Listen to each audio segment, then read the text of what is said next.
agradeço o convite para falar sobre esse assunto, que é bastante difícil de estudar e pesquisar, que é o desaparecimento do corpo de Jesus. Então, o objetivo não é a gente se tornar Sherlock Holmes, né? Mas seria tentar entender a visão que Kardec traz, principalmente no livro Gênesis, onde ele traz no capítulo que trata dos milagres do Evangelho. Ele vai trazer algumas explicações sobre o desaparecimento do corpo de Jesus. Mas a gente também tem alguns relatos. São os 4 evangelhos. Os 4 evangelhos falam do sepultamento de Jesus. E também traz algumas informações daqueles que estiveram próximos disso quando aconteceu.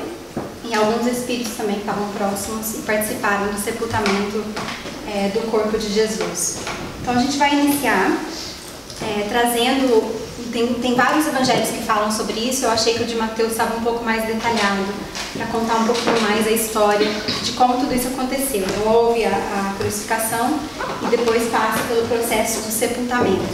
E Mateus narra a história assim, então: ao cair da tarde, veio um homem rico de Arimateia chamado José, que é o personagem que a gente vai estar vendo mais pra frente, que é José de Arimateia, que também era discípulo de Jesus. Nós vamos entender que ele era discípulo de Jesus, mas ele era um discípulo de Jesus um pouco discreto.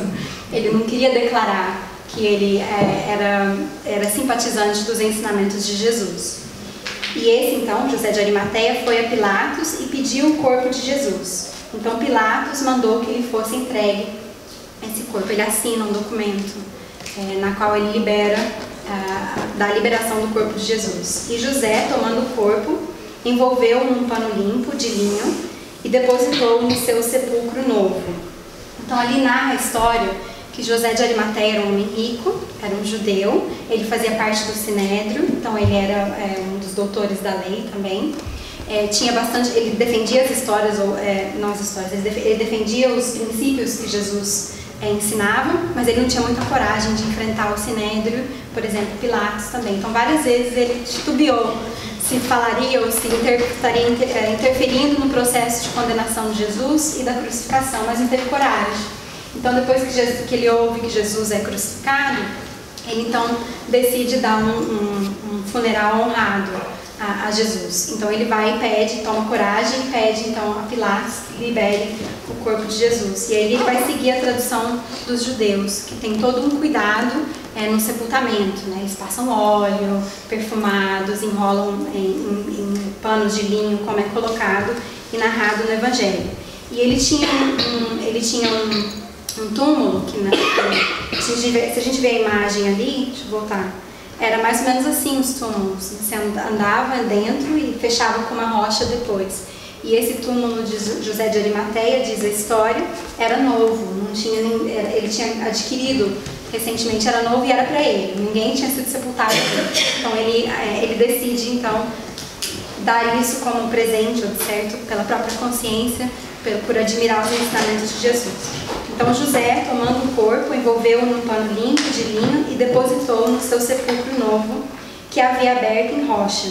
E rodando uma grande pedra para a porta do sepulcro, retirou-se. Achavam-se ali outros personagens, Maria Madalena e a outra Maria, sentadas de fronte do sepulcro. No dia seguinte, isto é, o dia depois da preparação, reuniram-se os principais sacerdotes e os fariseus perante Pilatos. A gente lembra que dia da semana que Jesus foi crucificado, né? Que dia da semana que Jesus foi crucificado? Sexta-feira. O que acontece no sábado para os judeus? É o dia de... Não pode trabalhar, né? Não pode fazer nada. Então depois no domingo reúnem-se então os fariseus perante Pilatos. E é isso que Mateus narra aqui para nós. E disseram: Senhor, lembramos-nos de que aquele embusteiro, e por embusteiro eles querem dizer que é Jesus, achavam que ele estava ali para enganar as massas, quando ainda vivo, afirmou que depois de 3 dias ele ressuscitaria, né? Ressurgirei. Então eles tinham medo, eles tinham receio de sumirem com o corpo de Jesus e aí alimentar na mentalidade do povo que ele era realmente o Messias. Era isso que eles não queriam que confirmasse, que ele era realmente o Messias. E as Escrituras diziam, e Jesus próprio disse, que ele ressuscitaria no 3º dia. Então, por causa disso, Eles mandam, como é dito aqui, manda, pois, que o sepulcro seja guardado com segurança até o terceiro dia. Então ele manda guarda, sua guarda está presente lá, para que não tivesse a oportunidade de mexerem, ou roubarem, ou desaparecerem com o corpo de Jesus. Só que não adiantou muito. Ressurgiu dos mortos, e assim o último embuste será o pior que o primeiro. Esse era o medo deles. Disse-lhe Pilatos: tendes uma guarda, ide, tornai-o seguro, como entendeis. Foram, pois, e tornaram seguro o sepulcro, selando a pedra e deixando ali a guarda. Então isso aconteceu. Está narrado nos Evangelhos. Aí a gente faz a pergunta: quem sepultou Jesus? Nós sabemos. Foram os discípulos. Fugiram. Não tão corajosos. Isso aí. Eles fugiram porque estavam sendo perseguidos. Quando foi declarado então que Jesus teria sido condenado, eles fogem. Então quem que sepulta Jesus? José de Arimateia. Está ali, mas tem alguém que também ajuda ele. Não. Eu vou trazer a figura. Alguém sabe quem é ele? Ele passa 3 vezes no Evangelho. É Nicodemos. Nicodemos leva a mirra, né, e os óleos, eles chamam de aloes, que eu imagino que deve ser óleo de aloe vera, alguma coisa assim, né? Para passar no corpo. Então são, na verdade, os dois que eram medrosos no começo, tornam-se corajosos e então vão fazer o sepultamento de Jesus. Então a gente vai aprender um pouquinho sobre esse personagem que foi ali, como poderíamos dizer, witness, né? Presenciou o sepultamento de Jesus. E quem traz isso é a Amélia Rodrigues, através da psicografia de Divaldo Franco. Ela escreve vários livros, né, sobre Jesus e as histórias do Evangelho também. Eu imagino que é como ela aprende no plano espiritual. Belíssimas as narrativas. São bonitas, né? As descrições que ela faz. A gente tem lágrimas lendo. Então, nesse livro, A Mensagem do Amor Imortal, no capítulo 24, ela fala tanto de Nicodemos quanto de José de Arimateia em relação ao sepultamento de Jesus. E aqui ela traz um pouco da biografia de José. Nascido em Arimateia, era juiz e pertencia ao Sinédrio, conforme falamos, e ele chegou a participar do julgamento de Jesus, embora fosse contra as acusações que lhe imputaram, mas ele não teve coragem de defendê-lo. Depois ela narra também que ele chegou a chegar na porta de Pilatos para bater e tentar interferir para que liberasse Jesus, mas ele ficou sem coragem e voltou para casa. E na hora que ele toma coragem, ele descobre que Jesus já havia sido crucificado e já tinha desencarnado. E é ali então que ele faz o processo de tentar ajudar no sepultamento da maneira conforme ele podia. Então essa é mais ou menos a história de José de Arimateia. Em João também é falado sobre ele. José de Arimateia, o que era discípulo de Jesus, mas oculto por medo dos judeus, rogou a Pilatos que lhe permitisse tirar o corpo de Jesus. E Pilatos permitiu. Então foi e tirou o corpo de Jesus. Só que o corpo desaparece, né? Nós sabemos isso na história. E isso traz uma consequência para José de Arimateia. Ele vai ser preso por 12 anos. Se eu não me engano, é isso que está narrado na história. E aí ele é liberado depois que um outro governador substitui Pilatos e vê que ele era um grande comerciante, uma pessoa de influência.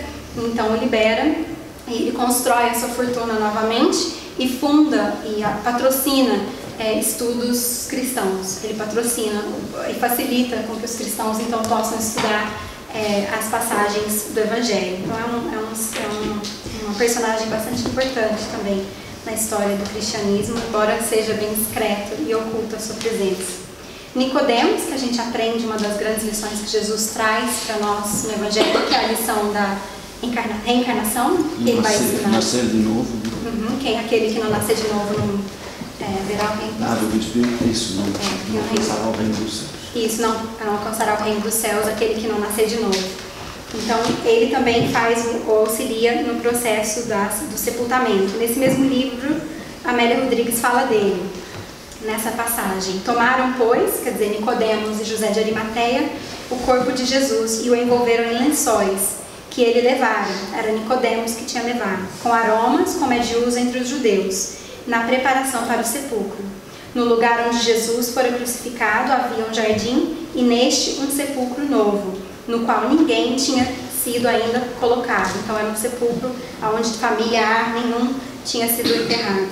Ali, pois, por causa da preparação dos judeus e por estar perto do túmulo, depositaram o corpo de Jesus. E isso confirma também historicamente, porque os evangelhos vão dizer que quando Maria de Magdala vê Jesus, ela confunde ele com quem? Ele narra que tem jardins no sepulcro. Ela confunde ele com um jardineiro. Ela acha que Jesus é um jardineiro. Quando ele fala Maria, e ela vê para ele, aí ela fala, né? Rabi, Rabone. Então ela percebe que era na verdade Jesus, e ele diz para ela não tocar, né? Não me toca porque eu ainda não fui para o meu pai. Essas passagens são para nós no Evangelho. Então prova que a Amélia Rodrigues também está fiel à história conforme ela foi nos trazida. Em João também mostra a passagem, Nicodemos, aquele que no princípio viera ter com Jesus de noite, foi também levando uma composição de cerca de 100 libras de mirra e aloés para fazer o sepultamento. Foram os dois personagens históricos, então, que provam o desencarne de Jesus. As libras aí não é dinheiro, né? É peso. É de peso. Não tinha ainda essa moeda econômica, que agora também está em declínio, né? Pior performance da libra desde 85.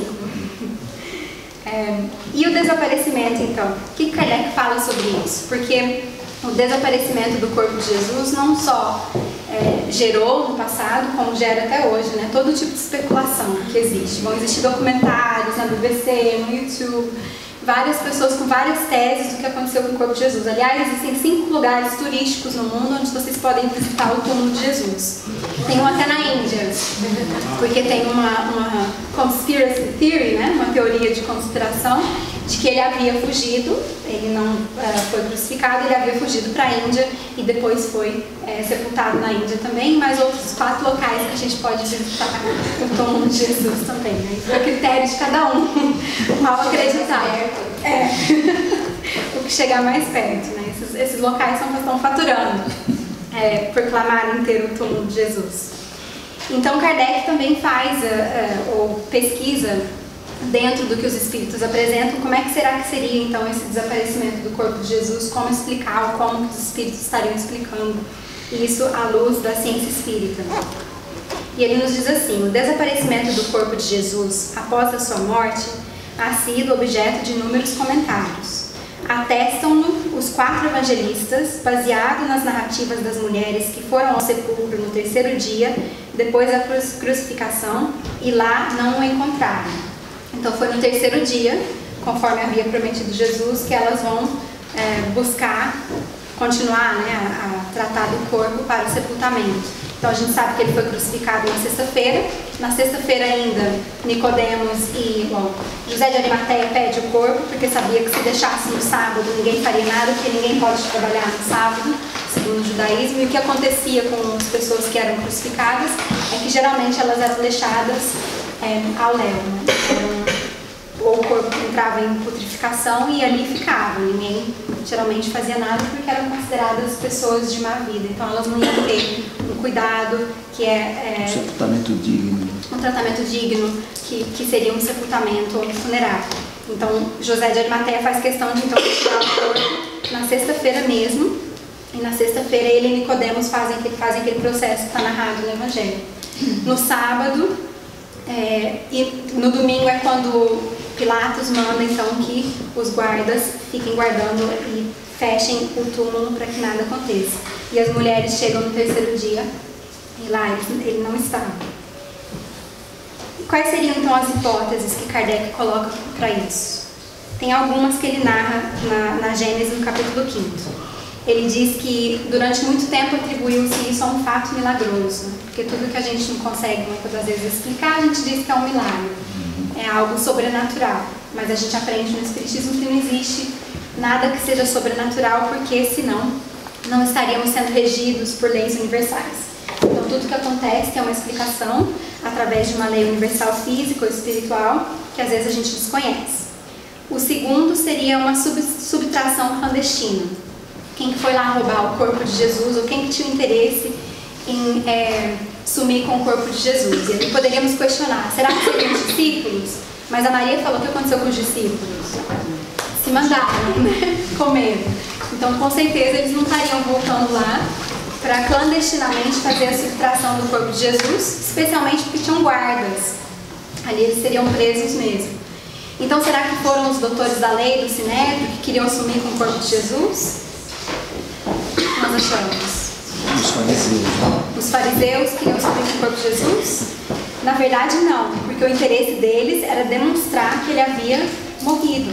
Porque se sumisse o corpo de Jesus, confirmaria-se que ele era o Messias, e aí eles perderiam todo o poder e influência que na realidade tinham. E a perseguição que travaram contra eles na verdade seriam as pessoas vistas como de má fé. E tem outra teoria que também foi apresentada, mais ou menos na época de Kardec, por um senhor chamado Rustem, que escreveu um livro, eu não me lembro, não certo lembro. Os Quatro Evangelhos. Os Quatro Evangelhos. E ele então traz essa tese de que, na verdade, Jesus não tinha um corpo físico como o nosso. Era, na verdade, um corpo fluídico, uma aparição tangível, explicada no livro dos médiuns. E Kardec não nega essa possibilidade, ele apresenta contradições a essa tese que está apresentada nesse capítulo da Gênesis. Ele vai dizer que isso é totalmente plausível, porque corpo fluido, qual que é o corpo fluídico que a gente estuda dentro do Espiritismo? É o perispírito. Então ele existe, ele faz parte dos fenômenos, ele está presente nos fenômenos. E a aparição tangível, o que é isso que a gente estuda no Espiritismo?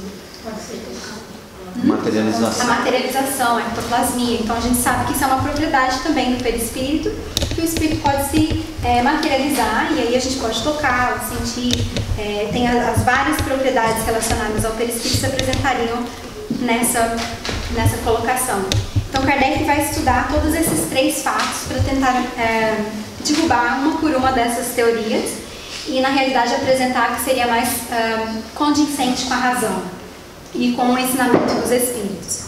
Ele nos diz então sobre o corpo fluídico, que desde o seu nascimento, quer dizer, o nascimento de Jesus até a sua morte, tudo em seus atos e na sua linguagem, em diversas circunstâncias da sua vida, revela os caracteres inequívocos da corporeidade. Quer dizer, que ele está dizendo ali para nós que desde a infância de Jesus, a idade adulta, até a própria crucificação, ele demonstra ter tido um corpo material como o nosso. Quer dizer, o certo dele era mais assim, mais saudável, optimizado, com uma saúde melhor, mas sob os mesmos princípios das leis físicas que regem o nosso globo. Era mais ou menos isso que Kardec quer dizer aqui. São acidentais os fenômenos que ocorreram de ordem psíquica que nele se produzem, e nada tem de anômalos, pois que se explicam pelas propriedades do perispírito e se dão em graus diferentes em outros níveis. Ali está falando de todas as manifestações psíquicas que faziam parte da convivência de Jesus com seus discípulos, com a população, com o povo em geral, na qual a gente viu várias demonstrações, né? Curas. Nós vimos Jesus falando e conversando com os espíritos, dialogando com esses espíritos. Teve o próprio processo do monte, né, onde Jesus tem o processo da transfiguração. Quer dizer que todos esses, Kardec nos diz que fazem parte da própria mediunidade. Mas ao invés de serem permanentes, como a presença ou a demonstração da própria fisicalidade de Jesus, eles eram aleatórios, eles aconteciam em diferentes momentos, com diferentes pessoas. Então isso prova, segundo Kardec, que na realidade ele teve um corpo físico como o nosso. Depois da sua morte, ao contrário, tudo nele revela o ser fluídico. É tão marcada a diferença entre os dois estados que não podem ser assimilados. Então, quando Jesus começa a aparecer para os discípulos, quando ele aparece para Maria de Magdala, ele já demonstra um corpo diferente, que é o perispírito. E nas passagens do Evangelho a gente vê isso, que de repente ele se apresenta para os discípulos, de repente não está mais lá. Então ele fez o processo do perispírito se mostrar e depois não se mostrar mais. Maria, inclusive, quis tocá-lo. Ele disse, não me toque no primeiro momento. Depois ele falou para o Tomé, toca aqui. Sim, exatamente. Se tornou tangível. Então ele mostra nesses momentos que na realidade era o perispírito da qual ele mostrava. Então Kardec tem o cuidado de fazer análise dos evangelhos e mostrar como que era Jesus antes e depois da crucificação nesse aspecto para derrubar essa tese de Rustem do corpo fluídico. A aparição tangível. Kardec então diz que o corpo carnal tem as propriedades inerentes à matéria propriamente dita, propriedades que diferem essencialmente das dos fluidos etéreos, naquela a desorganização se opera pela ruptura da coesão molecular. Então ele está dizendo assim para nós, se a gente faz uma ruptura na matéria, se se eu pego uma faca e aplico na minha mão, eu vou gerar um corte e vai haver uma ruptura molecular. A matéria vai se abrir, não é verdade? A gente abre uma ferida, houve uma ruptura molecular. E ele está querendo dizer que na aparição tangível, na materialização, a matéria não é propriamente igual à nossa. Ela é combinada, agregada, mas se houver uma ruptura não vai haver um ferimento, porque ali não é um corpo biológico. Então ele está explicando a diferença entre um e outro, para que a gente possa também descartar a ideia de que Jesus teria se materializado durante toda a sua existência conosco na Terra. Ele não teve um corpo físico, ele foi somente uma aparição. Inclusive no corpo carnal, né, se você tenta introduzir um objeto, o corpo oferece resistência. Sim. No perispírito não, passaria direto, né? Exatamente. Não teria essa mesma. Então Kardec ainda diz, ao penetrar no corpo material, um instrumento cortante lhe divide os tecidos. E a gente tem a narrativa de que uma lança foi colocada em Jesus, né? Onde saiu sangue e água, narrado nos evangelhos isso. Se os órgãos essenciais da vida são atacados, cessa-lhes o funcionamento e sobrevém a morte, isso é, a do corpo. Mas se isso acontece num processo de materialização, o espírito continua na sua integridade, enquanto que se acontecer conosco no corpo físico, poderia então gerar ou levar ao óbito. Então esse é outro argumento que Kardec traz para derrubar a ideia tanto da aparição tangível quanto do fato de Jesus ter vindo à Terra num corpo fluídico. Ele continua para nós então. Qual que seria para nós as consequências morais de pensarmos que Jesus encarnou na Terra com um corpo fluídico, ao invés de um corpo material?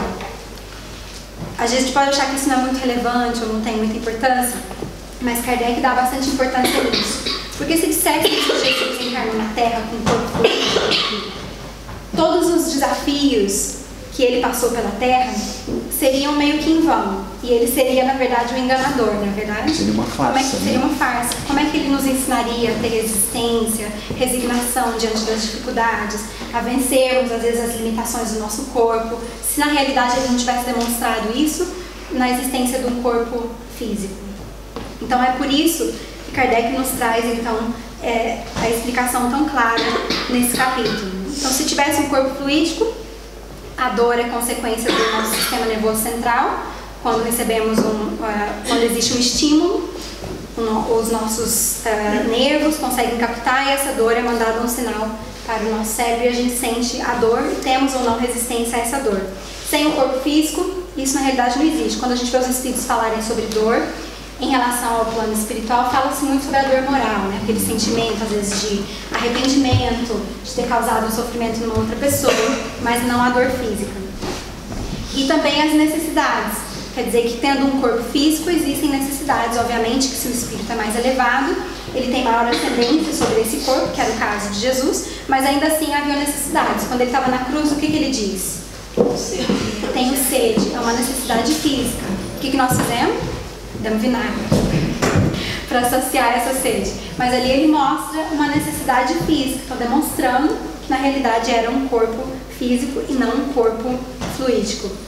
Então seria retirar totalmente o mérito que Jesus teve das privações e dos seus esforços. E a gente no Evangelho vê vários deles, na qual ele nos ensina grandes lições, né? No Horto das Oliveiras, onde ele teve grandes desafios, grandes conflitos, porque sabia chegar aproximada a hora do seu próprio desencarne.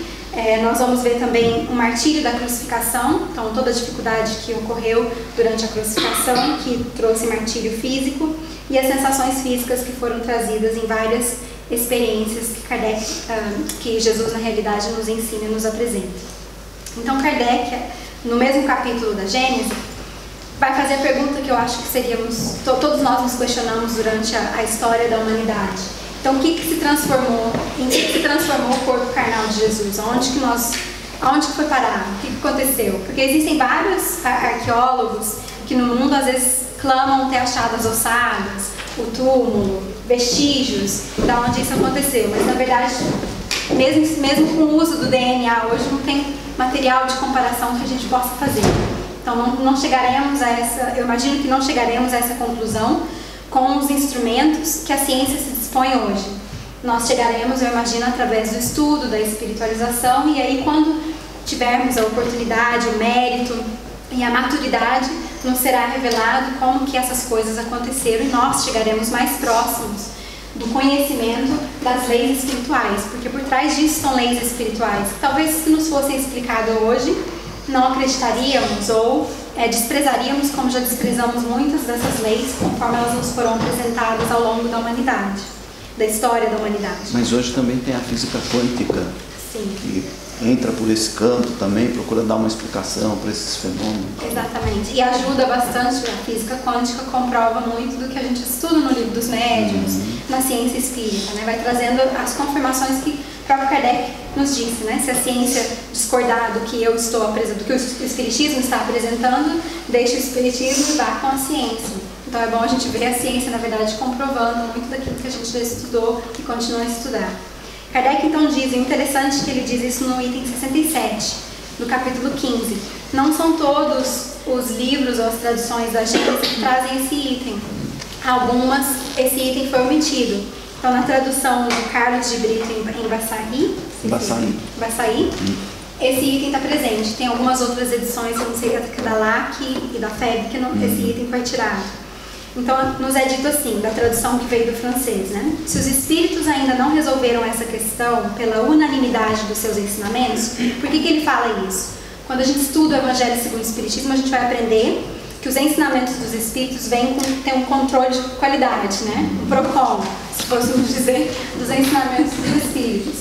E isso é a universalidade desses ensinamentos. Então, foram dados a médiuns localizados no mundo inteiro, e eram mandados por Kardec, na época não tinha e-mail, então eram mandados por Kardec, chegava para ele, demorava um certo tempo, e ele fazia análise lógica e achava um elemento de concordância que era universal. Então era um princípio que era universal, que uma pessoa que psicografou na Europa, outra que psicografou na América do Sul ou nos centros espíritas que colaboravam com Kardec, onde havia unanimidade, onde esses ensinamentos, em princípio, eram parecidos, isso era a universalidade dos ensinamentos dos espíritos. Então ele está nos dizendo que ainda não foi resolvido, ainda não foi trazida para a humanidade essa questão do que se transformou o corpo de Jesus. É que sem dúvida o movimento da resolução não veio ainda, ou que ainda faltam conhecimentos em auxílio dos que possam resolvê-la por si próprio. Então precisamos estudar mais para entendermos essas leis físicas e essas leis espirituais que vão estar explicando esses fenômenos. Em atentando, quer dizer, Kardec fazendo uma tentativa, descarta-se a suposição de um rapto clandestino, porque o momento histórico não seria apropriado para que houvesse esse rapto clandestino. Quem faria isso? Quem teria interesse em fazer isso? E a gente vê que a própria história nega esse quadro. Poderia-se encontrar, por analogia, uma explicação provável na teoria do duplo fenômeno dos transportes e da invisibilidade.